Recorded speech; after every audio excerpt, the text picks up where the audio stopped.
Welcome back to Tanya in 5. The last few days, we have been studying chapter 42.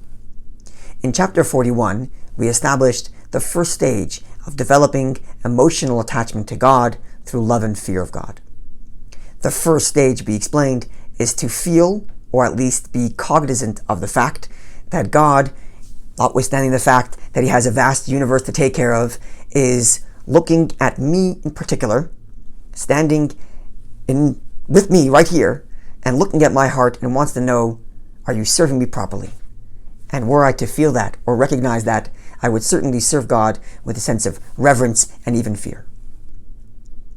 Now in chapter 42, the Alter Rebbe gives us some practical tools to actually getting to the point where we feel and recognize that we are indeed in God's presence. The first thing the Alter Rebbe does, by way of introduction, is to establish that every Jew has the capacity within them to know God. Not just know God informationally, I know that God exists, but to know God intimately. Meaning, in the same way I know I exist, not because I read it somewhere and not because someone explained to me that I exist, I just know I exist because I have an intimate knowledge of myself. Or, to use the term in the verse describes the intimacy between Adam and Eve as Adam knew Eve. So every Jew has the capacity to have that intimate knowledge that God is indeed real and He is here now with me. This capacity comes from a spark of Moses, Moshe Rabbeinu, who had knowledge of God. He imparts a spark of his own knowledge of God into each of us. Moreover, in every generation, there is the Rebbe, there is the Tzaddik, who is the embodiment of Moshe Rabbeinu in that generation, who teaches Torah and gives us informational knowledge about God, but more importantly, inspires within us this intimate knowledge of God.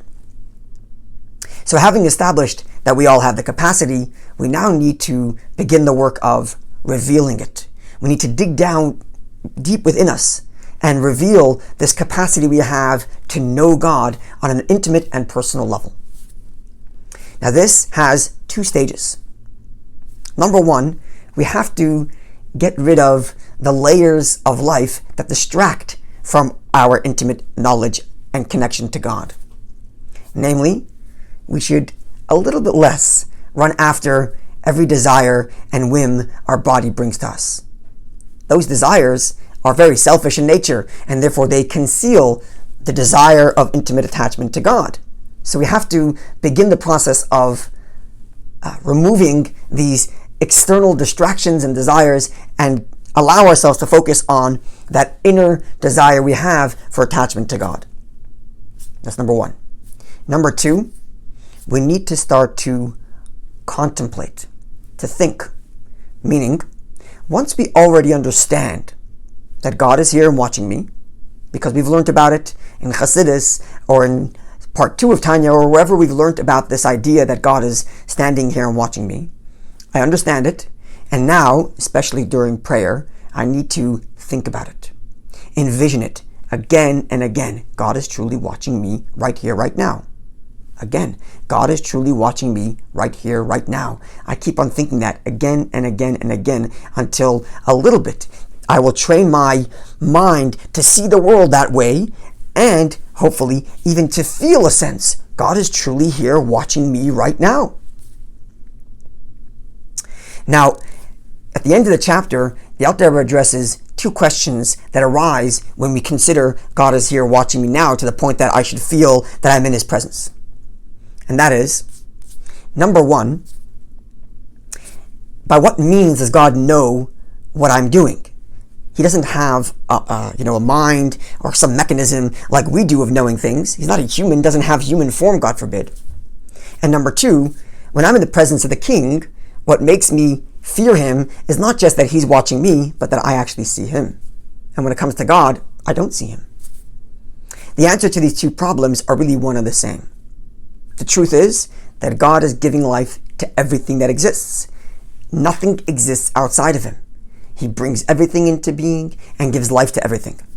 Now, if that's the case, His knowledge of me is not like me, where I find out about something outside of me, and maybe my knowledge is faulty. His knowledge of me is because I exist within him. He's giving life to me. So his knowledge of me is closer to my knowledge of what's going on my finger. Not because anyone informed me, but because it's me. So I know it. And likewise, God gives life to everything. And therefore he knows everything by dint of the fact that it's all there within him. Which leads to the next point, which is, if God's giving life to everything, then everything I look at is just another layer concealing the truth of God. And if I envision the entire world as one great body or one great article of clothing that God is enclothed and wearing, then wherever I look, right here is God. All that's required is to train myself to think and to understand. The table I'm looking at, it's not a table. It's God's desire for it to be a table. It's divine energy bringing it into life as a table. And therefore, wherever I look, all I see is godliness.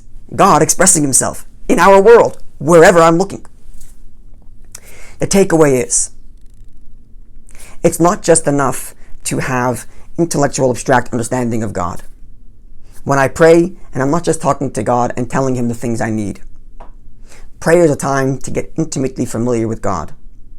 To think again and again and again, it's true I believe in God, but how true is it to me?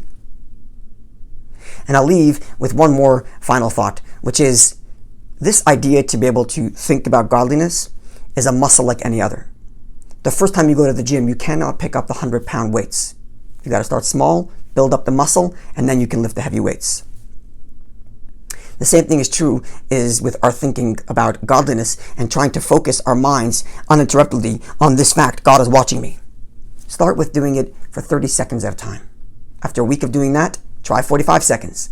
Then try a minute. And slowly you'll build the muscle to be able to think and think, God is watching me. And over time, you will start to think about the world that way and indeed begin to feel it. Looking forward to seeing you when we conclude chapter 43.